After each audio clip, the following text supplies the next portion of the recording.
అందరికీ నమస్కారం. This is doctor RB Sudha. ఇప్పుడు మనం మాట్లాడుకోబోయేది కొన్ని లక్ష్మీ యోగాల గురించి మాట్లాడుకుందాము. అంటే లక్ష్మీ యోగాలు అంటే ఏంటి, ధన యోగాలు కూడా అలాగే మాట్లాడుకుందాము. బట్ ఇప్పుడేమో శ్రవణ మాసంలో ఉన్నాం మనం. అందరూ పూజలు చేస్తూ ఉంటారు, వరలక్ష్మి వ్రతం కూడా చేస్తూ ఉంటారు. సో వాటికి పరిహారాలు ఏం చేయాలి, ధనం ఆకర్షించాలంటే ఎలాగా, అది జాతక రీత్యా ఎలా చేయాలి అనేది మాట్లాడదాం. రాశి వారిగానే మాట్లాడదాము. ఇదే ఈచ్ రాశికి ఎలా ఉంటుంది అనేది మనం చూద్దాము. మనం ఇప్పుడు మాట్లాడుకోబోయేది కుంభరాశి వాళ్ళ గురించి. కుంభరాశి వాళ్ళకి మనకి తెలుసు, రెండవ ఇంటి అధిపతి మనకి గురువు అయ్యారు. గురు ఓన్ హౌస్లో ఉన్నప్పటికీ చాలా చాలా మంచిది. ఎందుకంటే సెకండ్ అండ్ 11th లార్డ్ అయ్యారు. ఈయన జూపిటర్ ఈ రాశి వాళ్ళకి ఇచ్చినంత వేరే ఏ గ్రహం ఇవ్వదన్నమాట. సో అంత సంపద ఇచ్చే ఒక గ్రహం కింద మనకి ఈ రాశి వాళ్ళకి పరిగణించవచ్చు.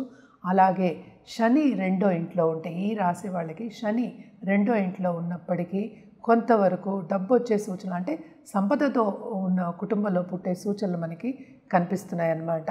అదొకటి కాకుండా మనం చూసాము అంటే శని ఎగ్జాల్టేషన్ మనకి తెలుసు తులలో అవుతుంది, అంటే 9th అవుతుంది. కనుక తప్పక 9th ఎగ్జాల్టేషన్ అయినప్పటికీ చాలా చాలా మంచిదన్నమాట.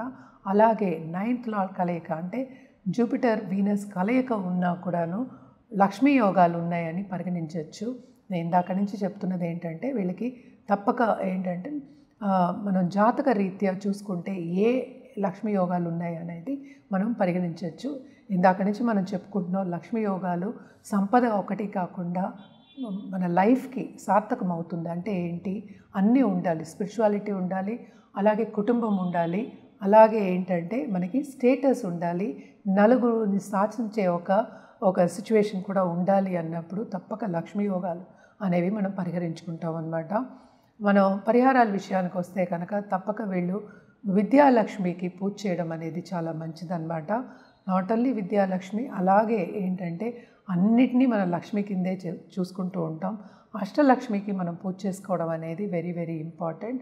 అండ్ ఆల్సో ధాన్యలక్ష్మికి పూజ చేయడం కూడా చాలా చాలా మంచిది. మనకి తెలిసిన ఒక విషయం ఏంటంటే కుంభంలో అదేంటంటే నీళ్ళు ఇచ్చినట్టు మనం చూసుకుంటూ ఉంటాం. అంటే ఏదైనా సరే గ్రో చేద్దాము, పైకి తీసుకొద్దాం అనుకునే ఒక రాశి కింద మనం పరిగణిస్తాము. సో తప్పక ఏంటంటే అందరినీ శాసించే ఒక సిచ్యువేషన్ రావాలి అంటే కనుక తప్పక ధాన్యలక్ష్మికి కూడా పూజ చేయడం అనేది మంచిదన్నమాట. అలాగే ఏంటంటే జూపిటర్ కాళ్ళు పట్టుకోవడం చాలా మంచిది. సో గురువుకి పూజ చేయడం కూడా చాలా మంచిది. అంటే ఏంటి, ఎవరైనా మనం గురువు కింద తీసుకుంటాం కనుక తప్పక గురువారం ధాన్యలక్ష్మికి, అలాగే ఏంటంటే మనం గురుకి పూజించడం చాలా చాలా మంచిదన్నమాట. బేసిక్గా ధనయోగాలు కానీ లక్ష్మీ యోగాలు అంటే మోస్ట్ ఇంపార్టెంట్ ఏంటంటే 9వ రాశి, అటు లగ్నం నుంచి చూస్తాం, అటు రాశి నుంచి చూస్తాం అన్నమాట. రాశి అంటే అందరికీ తెలుసు, చంద్రుడు ఏ ఇంట్లో ఉంటారో దాన్ని రాశి అంటాము నక్షత్ర రీత్యా. సో అదొకటి కాకుండా మోస్ట్ ఇంపార్టెంట్ ఏంటంటే వాళ్ళందరికీ కూడాను టైం రావాలి. మన పెద్దలు కూడా చెప్తూ ఉంటారు కదా, ఏదైనా సరే కాలం కలిసి రావాలి అని చెప్తూ ఉంటాము. సో కాలం కలిసి రావాలి అంటే దశా సిస్టమ్ కూడా, అంటే ఏంటి, మన టైం ఏంటని చూసుకోవడం అనేది వెరీ ఇంపార్టెంట్. బట్ బేసిక్గా ఏంటంటే ఎప్పుడు ఫ్రూట్ ఇస్తాయి అని చెప్పడానికి అనమాట. సో జాతక రీత్యా ఎలా చూసుకోవాలి, ఎలా చేయాలి అనేది మనం ఇప్పుడు మాట్లాడుకుందాము. అందరికీ ఈ కాలంలో కావాల్సింది లక్ష్మి. అంటే ఏంటి, ధనం కావాలి అనుకుంటారు, ధనం మూలం జగత్ అన్నీ చెప్పుకుంటూనే ఉంటాం కదా. సో మోస్ట్ ఇంపార్టెంట్ లక్ష్మీ యోగం అంటే ఏంటి, 9వ ఇంట్లో 9th లార్డ్ అంటే పరివర్తన ఉన్న సెకండ్ లార్డ్ తోటి, అంటే ఏంటి రెండో ఇంటి లార్డ్ తోటి పరివర్తన ఉన్న, లేకపోతే ఏంటంటే 9వ ఇంట్లో లార్డ్ ఎగ్జాల్టేషన్ అంటే ఉచ్చ స్థితిలో ఉన్న మనం ఏంటంటే ధనయోగాలు లక్ష్మీ యోగాలు అని చెప్పుకుంటూ ఉంటాం అన్నమాట. అలాగే ఏంటంటే ఏ లక్ష్మికి ఏ రాశి వాళ్ళు పూజ చేయాలి అనేది చెప్పుకోవచ్చు. అంటే అందరికీ తెలుసు అష్టలక్ష్మి, అన్ని లక్ష్మియే మనం చెప్పుకుంటూ ఉంటాము. అదొకటి కాకుండా సెకండ్ లార్డ్ అంటే రెండో ఇంటి లార్డ్, అంటే మనకి రాశి పక్కన ఉన్నది రెండో ఇల్లు అవుతుంది, రాశి మొదటిల్లు అవుతుంది, అలాగే లగ్నం మొదటిల్లు అవుతుంది, రెండో ఇంటి లార్డ్ సెకండ్ పక్క లార్డ్ ఏమో ఎగ్జాల్టేషన్లో ఉన్నా, లేకపోతే కొన్ని నీచభంగ రాజయోగాలు ఉన్నా కూడా మనం చెప్పుకుంటాం. మోస్ట్ ఇంపార్టెంట్ ధనయోగాలు కానీ లక్ష్మీ యోగం నేను ఇందాక మాట్లాడినట్టు, ఎందుకంటే పూర్వీకుల ఆశీస్సులు కూడా ఉండాలి. అందుకని మనం ఎక్కువ 9th లార్డ్ అనేది చూసుకుంటాం. అంటే 9వ రాశి అధిపతిని చూసుకుంటాం, ఆయన ఎక్కడున్నారో అని చూసుకుంటాం.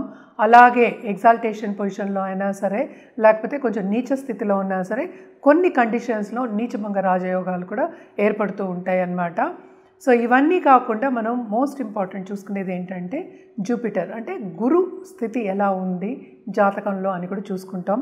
ఇవన్నీ ఎప్పుడు మనకి ఫ్రూట్ ఇస్తాయి, ఎప్పుడు రిజల్ట్ ఇస్తాయి అంటే ఎప్పటికైనా సరే టైం వచ్చినప్పుడు, కాలం కలిసి వచ్చినప్పుడు ఏదో ఒక విధంగా మనకేంటంటే దారి చూపించడం, అలాగే ఆపర్చునిటీస్ రావడం అనేది జరుగుతుందన్నమాట. అండ్ ఇలాగే ఏంటంటే గజకేశ్వరి యోగాలు కూడా ఉంటూ ఉంటాయి. అంటే గజకేశ్వరి యోగం కూడా చాలా మటుకు ఏంటి మనకి సంపద ఒకటి కాకుండా మనకి ఎక్కువ ఇప్పుడు రాజు లాంటి ఒక స్థితి వస్తుంది అని చెప్తూ ఉంటాం అన్నమాట. అంటే గజకేశ్వరి యోగం అంటే ఏంటి అనేది చూద్దాం. జూపిటర్ గురు అండ్ చంద్రుడితో ఉంటుందన్నమాట. రెండు కలయిక ఉండొచ్చు, లేకపోతే కేంద్రంలో ఉండొచ్చు, ఒకరి దగ్గర నుంచి ఒకరి కేంద్రంలో ఉండొచ్చు. వెరీ ఈజీలీ ఎలా మాట్లాడుతున్నారు, ఎలా ఉంది అని చూసుకోవడానికి అనమాట జాతకంలో. అది గురు అలాగే చంద్రుడితో ఉంటుంది. గజం ఎక్కడం అనేది అంటే ఏంటంటే రాజుల వల్లే అవుతుంది. అంటే ఏంటి, రాజు ఒక్కడే గజాన్ని పోషించగలడు అనడానికి అనమాట. సో గజకేశ్వరి యోగం అనేది కూడా మనం చూసుకుంటూ ఉంటాం. లక్ష్మీ యోగంలో ఒక యోగం కింద చెప్పుకుంటూ ఉంటాం అన్నమాట. అలాగే పంచమహాపురుష యోగాలు కూడా ఉన్నాయన్నమాట. సస్యయోగం అని, హంసయోగం అని. అంటే ఏంటి, ఏదో ఒక లార్డ్, అంటే ఏంటి మనకి సపోజ్ మార్స్ ఉన్నాడు, కుజుడు ఉన్నాడు, లేకపోతే జూపిటర్, మళ్ళీ వీనస్, అలాగే మెర్కురీ, వీళ్ళందరూ ఏంటంటే ఉచ్చ స్థితిలో ఉన్నప్పుడు, అలాగే కేంద్రంలో ఉన్నప్పుడు, లగ్నం నుంచి అయినా సరే మన చంద్రుడి నుంచి అయినా సరే పంచమహాపురుష యోగాలు ఉన్నాయని చెప్పుకుంటూ ఉంటాం అన్నమాట. అది కూడా టైం వచ్చినప్పుడు, అంటే కాలం కలిసి వచ్చినప్పుడు, దశ కరెక్ట్గా మనకి పీరియడ్ వచ్చినప్పుడు, ఆ దశలు వచ్చినప్పుడు తప్పక పైకి వెళ్ళే ఛాన్సెస్ ఉంటాయి. ఇవన్నీ ఎందుకు చూస్తాము అంటే బికాస్ ఇవి వచ్చినప్పుడు, ఈ యోగాలు వచ్చినప్పుడు, పరిపూర్ణమైనప్పుడు, అంటే టైం వచ్చినప్పుడు మీకు పరిపూర్ణంగా మీకు బ్లెస్సింగ్స్ అనేది ఉంటుందన్నమాట. అదొకటి కాకుండా పెద్దల ఆశీస్ కావాలంటే నేను ఇందాక నుంచి చెప్తున్నాను, 9th లార్డ్ కూడా చూస్తాం, 9వ ఇంటి అధిపతి చూస్తాం, భాగ్యాధిపతిని చూడడం అన్నమాట. సో ఇవన్నీ కూడా మనం ఇప్పుడు చూస్తూ ఉన్నాము. ఎక్కడో ఉన్న స్థితిలో, అసలు హీన స్థితిలో ఉన్న వాళ్ళందరూ చాలా పైకొచ్చిన రోజులు, అంటే చాలా పైకి వచ్చారు. అంటే ఏంటి, ఇప్పుడు 1000 కోట్ల వరకు మాట్లాడుకుంటున్నారు అనమాట.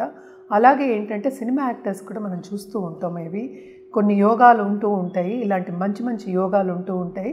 ఇవన్నీ జాతక రీత్యా మనం చూస్తేనే మనకి తెలుస్తుందన్నమాట. మనం ఎప్పటికైనా సరే లక్ష్మీ యోగాల గురించి, లక్ష్మీ యోగాలు ఉండాలి అని ఎప్పుడు చెప్పుకుంటాము అంటే, ఎందుకు చెప్పుకుంటాము అంటే తప్పక ఎవరికైనా ఈజీగా పైకి రావాలి అనే ఉంటుంది.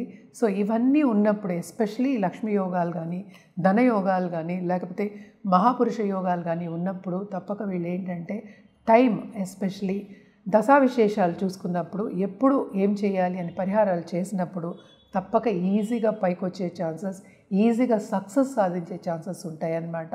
మనం ఇందాక నుంచి మాట్లాడుకుంటున్నాము. అంటే ఏంటంటే అష్టలక్ష్మికి మనం పూజ చేసుకోవడం అనేది మంచిది. ఏదైనా మనం లక్ష్మి కిందే చూస్తాం. లక్ష్మి అంటే ఏంటంటే పాజిటివిటీ కిందే చూస్తామన్నమాట. ఆదిలక్ష్మి, అలాగే ఏంటంటే సంతానలక్ష్మి, ధైర్యలక్ష్మి, విద్యాలక్ష్మి, ధనలక్ష్మి, ధాన్యలక్ష్మి, అన్ని లక్ష్మికి మనం పూజించడం అంటే మహాలక్ష్మిని మర్చిపోవద్దు. మహాలక్ష్మికి కూడా పూజించడం అనేది మంచిది.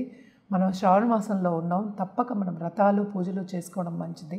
అండ్ ఆల్సో ఏంటంటే లక్ష్మీ యోగాలు మనకి పరిపూర్ణంగా రావాలి, లక్ష్మీ కటాక్షం మనకి రావాలి అన్నప్పుడు తప్పక ఈ అష్టలక్ష్మికి పూజించడం అనేది మంచిది. ఎస్పెషలీ ఫ్రైడే, మంగళవారం ఫ్రైడే అంటే తెలుసు, శుక్రవారం, అలాగే మంగళవారం పూజించడం మంచిదన్నమాట.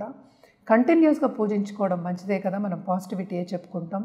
ఏదైనా పాజిటివిటీ కావాలి అన్నప్పుడు మనం పూజలు, అలాగే ఏంటంటే వ్రతాలు, అలాగే ఒక జాతి రత్నాలు, లేకపోతే వేరే పరిహారాలు, చిన్న చిన్న పరిహారాలు చెప్పడం అనేది జరుగుతుందన్నమాట. సో తప్పక ఏంటంటే జాతకం పరిశీలించుకున్న తర్వాత ఒక రెమెడియల్ మెషర్స్ చేసుకోవడం అనేది మంచిది. ఇది కూడా ఏంటంటే లగ్నాత్ మనం ఎక్కువ చూసుకుంటాం, ఈ యోగాలన్నీను మన రాశి వారిగా కూడా మనం చూసుకుంటాము. సుదర్శన చక్రం అని మనం చెప్పుకుంటూ ఉంటాం. అంటే లగ్నాత్ చూస్తాం, అలాగే చంద్రుడి నుంచి చూస్తాం, అలాగే సూర్యుడి నుంచి కూడా మనం చూసుకుని ఎవరికి ఏం పరిహారాలు ఇవ్వడం అనేది ఏంటంటే జాతక రీత్యా ఇవ్వడం అనేది జరుగుతుంది. జనరల్గా అయితే అష్టలక్ష్మికి పూజించుకోవడం మంచిది. శ్రవణ మాసంలో యూజువల్గా శివుడికి మనం చేస్తాం, అలాగే శక్తికి కూడా చేస్తాం అన్నమాట. ఏదైనా సరే లక్ష్మి అన్నా శక్తియే, ఏదైనా పాజిటివ్గా మనం చెప్పినప్పుడు పాజిటివ్ వైబ్ అని కూడా అంటూ ఉంటాము. పాజిటివ్గా చెప్పినప్పుడు అది శక్తి రూపమే అవుతుంది. సో తప్పక శివశక్తులు కూడా పూజ చేయడం అనేది మంచిదన్నమాట. ఇవన్నీ చేసుకుంటూ ఉంటే ఏంటంటే పాజిటివ్ బ్యాంక్ బ్యాలెన్స్ మీకు పెరుగుతుంది. సో తప్పక చేయండి.